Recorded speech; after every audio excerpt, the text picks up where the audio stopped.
जय हिंद दोस्तों, मेरा नाम है अजय मौर्य और आप देख रहे हैं अजय सर जी यूट्यूब चैनल। दोस्तों, आज मैं आप लोगों के लिए कक्षा 8 के लिए इतिहास विषय का लेसन प्लान लेकर के आया हूं।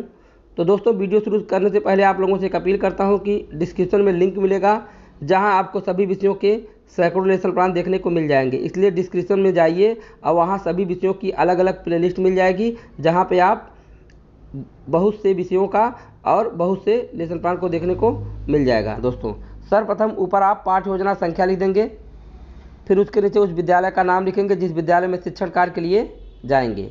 फिर उसके नीचे आप 5 कॉलम बनाएंगे, दिनांक, कक्षा, विषय, चक्र, अवधि। दिनांक के नीचे उस तिथि को अंकित करेंगे जिस तिथि में शिक्षण कार्य कर रहे हैं। जिस कक्षा को पढ़ा रहे हैं कक्षा के नीचे लिख देंगे। जिस विषय का शिक्षण कार्य कर रहे हैं विषय के नीचे लिख देंगे। जो घंटी होगी उसको आप चक्र में लिख देंगे और उसकी जो अवधि होगी अवधि के नीचे लिख देंगे। फिर उसके नीचे आप लिखेंगे प्रकरण।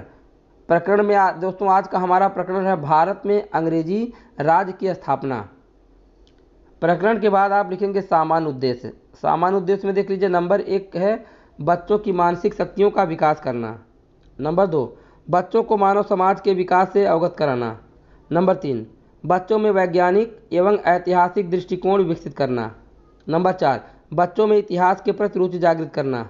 नंबर 5, बच्चों की बौद्धिक क्षमता का विकास कराना जिससे वे ऐतिहासिक प्रमाणों की जांच कर सकें। सामान्य उद्देश्य के बाद अब आप लिखेंगे विशिष्ट उद्देश्य। सामान्य उद्देश्य के बाद लिखा जाएगा विशिष्ट उद्देश्य। विशिष्ट उद्देश्य में देखिए नंबर 1 है ज्ञानात्मक पक्ष। ज्ञानात्मक पक्ष में लिखिए नंबर 1 क्या है, भारत में अंग्रेजी राज की स्थापना का ज्ञान प्राप्त होगा। नंबर 2, अंग्रेजों ने भारत को उपनिवेश राज्य क्यों बनाया, ज्ञान प्राप्त होगा। इसके बाद है बी, देखिए बोधात्मक पक्ष। बोधात्मक पक्ष में नंबर 1 क्या है, अंग्रेजों की कूटनीति का बोध होगा। नंबर 2, उस समय भारतीय राजाओं की राजनीतिक व्यवस्था का बोध होगा। इसके बाद दोस्तों सी देखिए है क्रियात्मक पक्ष। इसमें नंबर 1 क्या है, बच्चों के अंदर एकता अर्थात संगठन तथा देश प्रेम की भावना विकसित होगी। और नंबर 2, बच्चों के अंदर वैज्ञानिक सोच विकसित होगी। इसके बाद दोस्तों आप सहायक सामग्री टीचिंग लर्निंग मटेरियल का जिक्र करेंगे जो आप शिक्षण कार्य के लिए प्रयोग करेंगे। इसमें क्या देखिए, अंग्रेज सैनिकों का परेड करते हुए चित्र, भारतीय बुनकर का कपड़ा बनाते हुए चित्र तथा अन्य कक्षा उपयोगी उपकरण। इसके बाद शिक्षण विद। शिक्षण विद में है व्याख्यान विद, प्रश्नोत्तर विद। इसके बाद है पूर्व ज्ञान। बच्चे का पूर्व ज्ञान लिखेंगे, बच्चे यह जानते हैं कि अपना देश भारत अंग्रेजों के अधीन था। इसके बाद आप प्रस्तावना, अगली हेडिंग डालेंगे आप दोस्तों। अगली हेडिंग आपकी रहेगी प्रस्तावना। प्रस्तावना में दोस्तों 3 कॉलम बनाएंगे, क्रम संख्या, छात्राध्यापक क्रिया और छात्र क्रिया। यहाँ आप किसी एक बच्चे को खड़ा करके प्रश्न करेंगे कि तुम्हारे देश का क्या नाम है, तो वह छात्र बताएगा भारत। अब अगला प्रश्न यहीं से बनाकर किसी दूसरे बच्चे को खड़ा करेंगे, तो अब दूसरा प्रश्न पूछेंगे कि भारत पर मुगलों के बाद किसका शासन हुआ, तो वह छात्र बताएगा अंग्रेजों का। अब अगला प्रश्न यहीं से बना करके तीसरे बच्चे को खड़ा करेंगे, अंग्रेज सर्वप्रथम भारत में किस उद्देश्य से आए थे, तो छात्र बताएगा व्यापार करने के लिए। अगला प्रश्न यहीं बनाइए और चौथे बच्चे को खड़ा करिए, व्यापार के बाद उनका क्या उद्देश्य हो गया। छात्र मौन हो जाएंगे, यही समस्यात्मक प्रश्न हो जाएगा। इसके बाद अब हम उद्देश्य कथन कहेंगे। उद्देश्य कथन में देखिए, बच्चों आज हम लोग भारत में अंग्रेजी राज की स्थापना नामक पाठ का विस्तृत अध्ययन करेंगे। इसके बाद दोस्तों प्रस्तुतिकरण। प्रस्तुतिकरण में आप 4 कॉलम बनाएंगे, शिक्षण बिंदु, छात्राध्यापक क्रिया, छात्र क्रिया और सैंपल कार्य। दोस्तों आप लोग देख रहे हैं अजय सर जी यूट्यूब चैनल को। दोस्तों आप लोगों से एक छोटी सी अपील है कि दोस्तों अगर वीडियो को लाइक नहीं किए हैं दोस्तों वीडियो को लाइक जरूर कर दीजिए, ठीक है, इतना काम कर दीजिए दोस्तों। अब आगे मैं लेसन प्लान आपको बता ही रहा हूँ, आप लाइक जरूर कर दीजिए। अब देखिए प्रस्तुतिकरण में देखिए पहला शिक्षण बिंदु है भारत को उपनिवेश राज्य बनाने का कारण। प्रश्न, उपनिवेश राज्य किसे कहते हैं। छात्र देखिए छात्र अध्यापक के प्रश्नों का उत्तर देंगे। अगला प्रश्न, औद्योगिक क्रांति किसे कहते हैं। अब यहाँ देख लीजिए, बच्चे अगर कुछ जानते होंगे तो जरूर बताएंगे। उसके बाद अध्यापक क्या करेंगे, स्पष्टीकरण देंगे। यहाँ देखिए अध्यापक कथन में देख लीजिए, जब एक देश दूसरे देश पर अपना वर्चस्व स्थापित कर लेता है तो दूसरा देश पहले देश का उपनिवेश राज्य बन जाता है। अंग्रेजों ने भारत को उपनिवेश राज्य इसलिए बनाया क्योंकि वह भारत को कच्चे माल की पूर्ति का साधन बनाना चाहते थे और अपने देश का सस्ता कपड़ा भारत में ऊंचे दाम पर बेचते थे।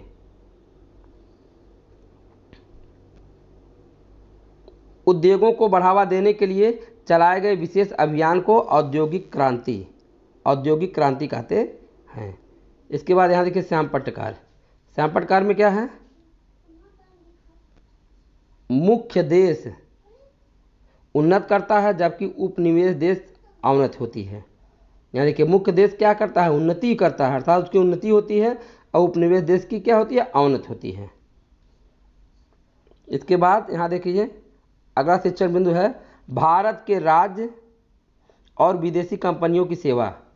यहाँ देखिए प्रश्न है भारतीय राजा अपना राज्य बढ़ाने के लिए क्या करते थे। अगला प्रश्न, यूरोपीय सेना भारतीय सेना से बेहतर क्यों थी। अब यहाँ देख लीजिए अध्यापक कथन में, भारतीय राजा और नवाब अपना राज्य बढ़ाने के लिए अपने पड़ोसी राजा के ऊपर हमला करते थे, इसलिए उनमें आपसी फूट व्याप्त थी। इसका फायदा विदेशी शक्तियां उठाने लगी थी। वे शर्तों पर किसी एक भारतीय राजा की मदद करते थे और युद्ध के लिए अपने सैनिकों को भेजते थे। उनके सैनिक अनुशासित थे और उनके पास आधुनिक हथियार भी थे। अब यहाँ देख लीजिए श्याम पट्टकार है,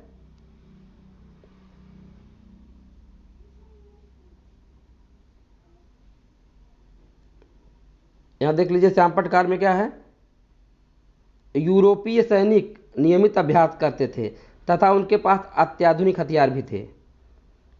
अब इसके बाद अगला शिक्षण बिंदु है राजाओं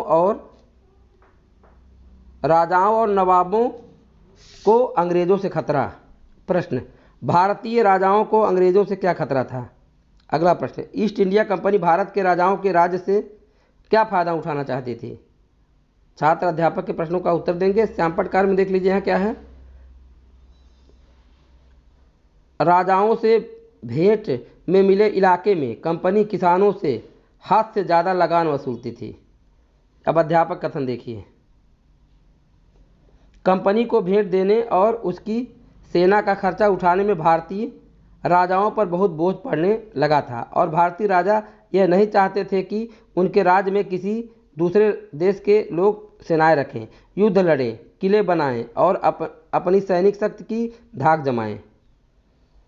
कंपनी कारीगरों से जोर जबरदस्ती से बहुत कम कीमतों पर माल खरीदने की कोशिश करती थी। राजाओं के विरोध करने पर वह उस राजा को हटाकर दूसरे को राजा बना देते थे जो उनके व्यापार के तरीकों पर रोक न लगाए। राजाओं से भेंट में मिले इलाके में कंपनी किसानों से हद से ज़्यादा लगान वसूलती थी। श्याम पट्टकार। इसके बाद आप देखिए क्या है, अगला देखिए श्याम पट्टकार में क्या है कि छात्राध्यापक छात्रों से श्याम पट्टकार अपनी कॉपी में उतारने के लिए कहेंगे। फिर मूल्यांकन प्रश्न, नंबर 1, कंपनी कच्चा माल कहाँ से खरीदती थी। नंबर 2, विदेशी सैनिक भारतीय सैनिकों से क्यों शक्तिशाली थे। नंबर 3, भेंट में प्राप्त इलाकों में कंपनी क्या करती थी।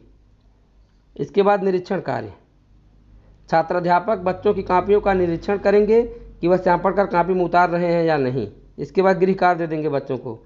ईस्ट इंडिया कंपनी का भारत में व्यापार करने के तरीके पर प्रकाश डालिए। फिर उसके नीचे दोस्तों हस्ताक्षर छात्राध्यापक और हस्ताक्षर पर्यवेक्षक यह रहेगा। इसके बाद देखिए ये लेसन देखिए यहीं ख़त्म हो जा रहा है, समाप्त हो रहा है। लेकिन डिस्क्रिप्शन में लिंक है जहां आपको सभी विषयों के सैकड़ों लेसन प्लान देखने को मिल जाएंगे। अगर आप लोगों ने वीडियो को लाइक